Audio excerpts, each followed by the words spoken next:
அம்மா அவங்க பொண்டாட்டிக்கு புது ட்ரெஸ் எல்லாம் வாங்கி வந்துக்கிறான் பாருமா. என் பிள்ளை எனக்கு வாங்கி வந்துருப்பான். என்ன வாங்கி வந்துக்கிறான் பாப்பம் குடுறி.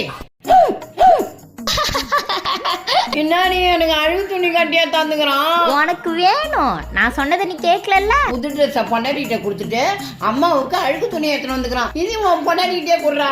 அத்தைக்கும் டீனாவுக்கும் எங்கங்க ட்ரெஸ்? வர அவசரத்தில் மறந்து வச்சுட்டு வந்துட்டேன்டி. பாப்பாக்கா அம்மாக்கா நிறைய புடவை வாங்கினேன், அங்கேயே வச்சுட்டு வந்துட்டேன் ஞாபகம் இல்லாமல். என்னது மறந்து வச்சுட்டு வந்துட்டீங்களா?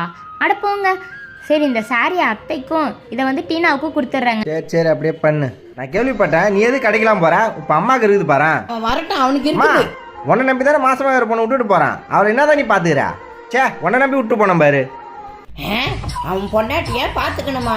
அது குழந்தை, அதுக்கு வர ஒரு ஆள் பாத்துக்கணுமா? என்கிட்ட நின்று எகுத்து கூட பேச மாட்டான். எப்படி கத்துட்டு போறான் பாரு. ஜனனி உன்னை அம்மா நல்லா பார்த்துக்கிறாங்களா? நான் எங்கள் மாமியாரை பற்றி நல்ல விதமாக சொல்லியிருப்பேனா இல்லை கெட்ட விதமாக சொல்லியிருப்பேனா? கெஸ் பண்ணி கீழே கமெண்ட்ல சொல்லுங்கள்.